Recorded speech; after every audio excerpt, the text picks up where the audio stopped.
El dólar volando. En todas partes del mundo la moneda, la divisa norteamericana se aprecia. No somos la única moneda, pero eso no quiere decir que no haya que fijarse que lo que pasa en nuestro país, los efectos que tenga nuestro país. La curiosidad está de que, por razones distintas, la Hacienda decide vender hasta 5.000 millones de dólares con ventas de parciales de 200 millones de dólares al día, que puede hacerlo o no. Ayer vendió, no estoy al tanto si hoy día vendió su paquete, lo conversaremos luego. Pero el Banco Central, nuevamente hoy día a través de otro de sus consejeros, reafirma su política de no intervención en el mercado cambiario, no liquidar dólares. Hacienda liquida, el Banco Central no, porque tienen razones distintas, en fin. Pero un dólar que hoy día entiendo que rozó o estuvo en los 9.32, que es récord, es parte de lo que vamos a conversar con Ricardo Bustamante, jefe de estudios trading de Capitaria. ¿Cómo estás, Ricardo? Muy buenas noches, gracias por estar aquí. Buenas noches, Matías, un gusto, gracias por la invitación. 9.32 llegó hoy, ¿no? Efectivamente, máximo nivel histórico del dólar en nuestro país.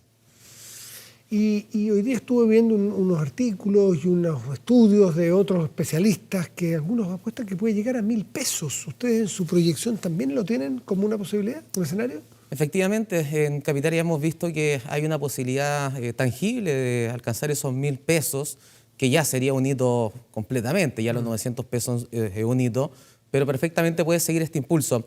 Principalmente porque tenemos factores que son claves. En primer lugar, tenemos la parte externa, el escenario de fuera de Chile, está con una presión alcista para el dólar. Una política monetaria en Estados Unidos por parte de la Reserva Federal de tener un proceso de alzas de tasas agresivo sigue generando una apreciación del billete verde. Sin ir más lejos, hoy en día estamos cerca del dólar index, si se compara frente a distintas monedas del mundo, las grandes, está en máximos de muchos años. Y el precio del cobre, por otra parte, ha mostrado una caída tan fuerte que está en mínimos de comienzo del 2021. Por tanto, son dos factores externos que, adicional a la incertidumbre y la volatilidad local, se suman para llevar a este dólar a los precios que hemos visto en los últimos días. ¿Por qué no nos explicas? Otras personas nos han explicado otras veces, pero no todo el mundo llega a entender por qué esas variables, por ejemplo, que en Estados Unidos, por las razones domésticas, suban las tasas, nos afecta nuestro peso. ¿Por qué el precio del cobre, que es nuestro producto estrella de ventas, si es que baja su precio, sube tanto el dólar aquí? Brevemente, porque no todos tienen por qué ser tan expertos en trading de monedas, ¿no? Por supuesto, y en palabras bastante sencillas, que esa es la idea para que se pueda entender de mejor manera.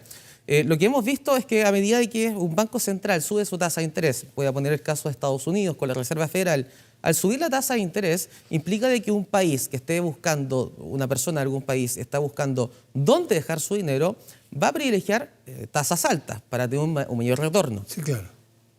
Siempre hay que considerar que las tasas tienen implícita una tasa de riesgo. Por ejemplo, si Estados Unidos y Chile tienen ambos una tasa de interés en 10%, por dar un ejemplo, sí, obviamente que van a ir a buscar a Estados Unidos porque Chile es un país más riesgoso en comparación a Estados Unidos.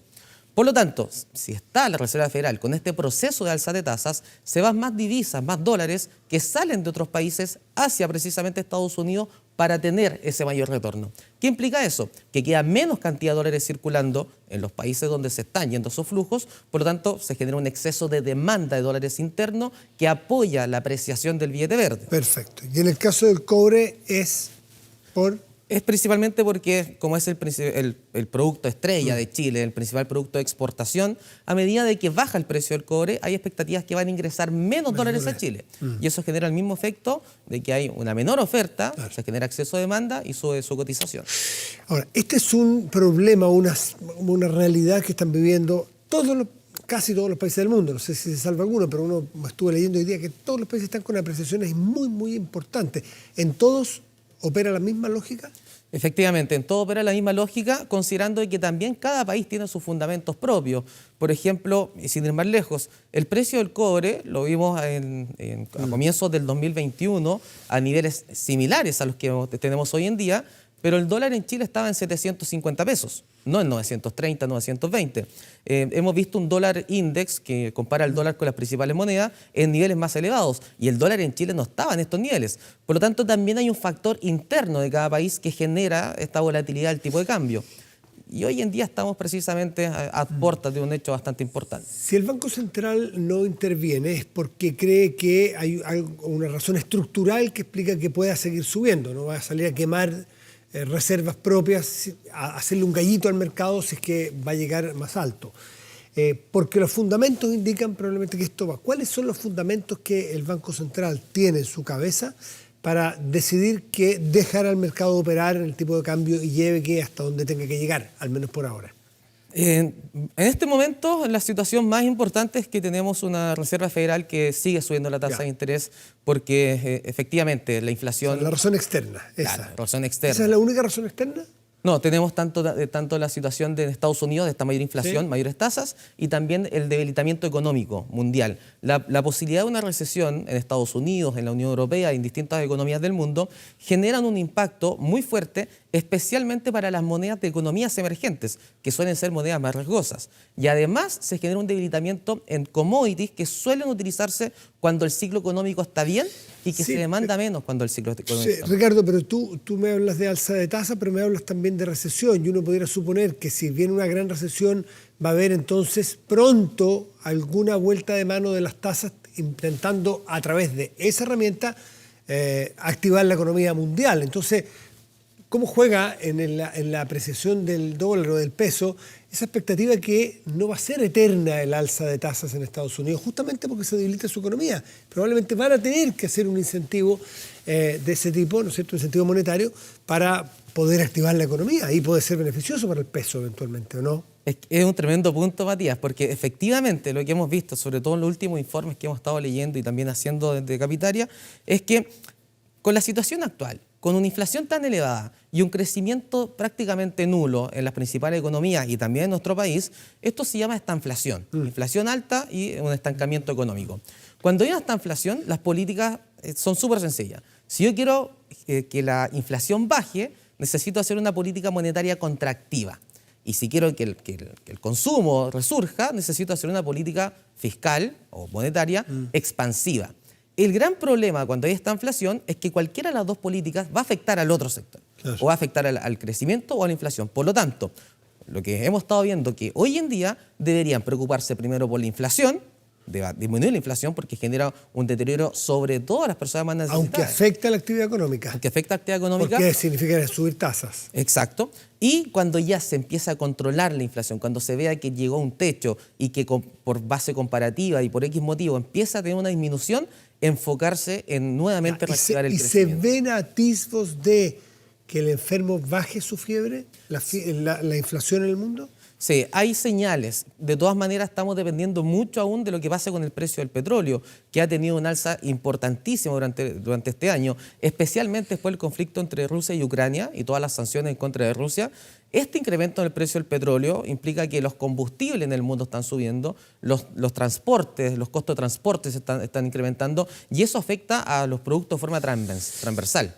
Ricardo, ¿cómo nos podemos leer políticamente el que Hacienda venda, liquide dólares y el Banco Central no lo haga? Para alguien puede ser contradictorio, pero debe tener una explicación lógica. ¿Cuál es esa? La explicación más lógica es que estaban tratando de evitar que rompiera con fuerza los 900 pesos, de tratar de mantenerlo en un nivel más equilibrado, pensando en las condiciones actuales y no generar una merma tan importante, sobre todo para el sector importador, especialmente si consideramos que a nosotros como país nos afecta mucho el dólar por todo lo que importamos. Lamentablemente este efecto se esfumó en cuestión de horas. Ya, pero ¿por qué el Banco Central no apaña a Hacienda, dicho en buen chileno? ¿Por qué no van de la mano? ¿Por qué actúan en este caso?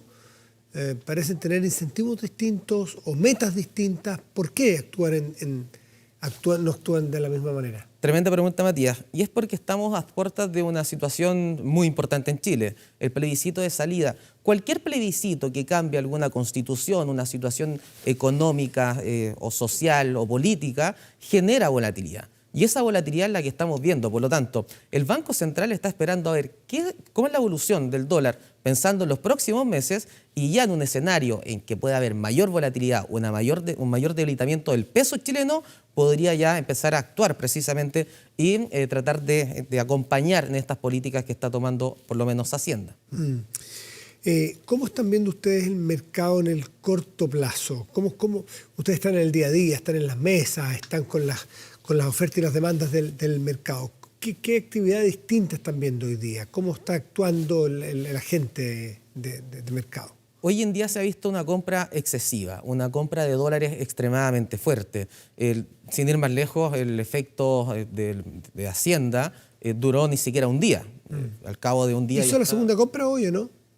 Ha hecho las compras, claro, desde que comenzó hizo las compras. Ahora, el punto importante sobre estas compras es que si bien tiene, la venta, perdón, de dólares, si bien tiene un efecto en el tipo de cambio, por lo general es de muy corto plazo cuando los fundamentos están apoyando precisamente este incremento del billete verde. Bajo ese punto de vista, hoy en día cualquier medida que se siga tomando, los fundamentos van a seguir generando una apreciación del dólar, la incertidumbre y la volatilidad antes del plebiscito va a seguir generando un debilitamiento del peso chileno y los factores externos que son extremadamente importantes también están apoyando a que el dólar continúe con esta alza. Por lo tanto, todas estas medidas son muy cortoplacistas y a no ser que venga una medida que sea muy fuerte y ya cuando estemos posterior o muy cerca del plebiscito de salida, ya se podría ver una acción más importante pensando precisamente en tratar de estabilizar el tipo de cambio. Si tú dices que el plebiscito de salida es un factor de volatilidad y que pasa siempre cuando hay decisiones políticas en los países, decisiones relevantes, se produce volatilidad, inquietud, saber si va para allá el viento o va para allá, en fin. Las encuestas, por ejemplo, ¿afectan solamente a los analistas y a los lectores de medios o también a los mercados? También a los mercados. Y es porque, sobre todo cuando tenemos encuestas como las actuales, en que no hay algo claro en lo que pueda suceder para el 4. Espérate, voy a ceñirme solamente de datos subjetivos. Yo al menos no he visto ninguna encuesta que diga que gane el apruebo. Las encuestas hoy, la foto de hoy, que puede cambiar, dice que gana el rechazo.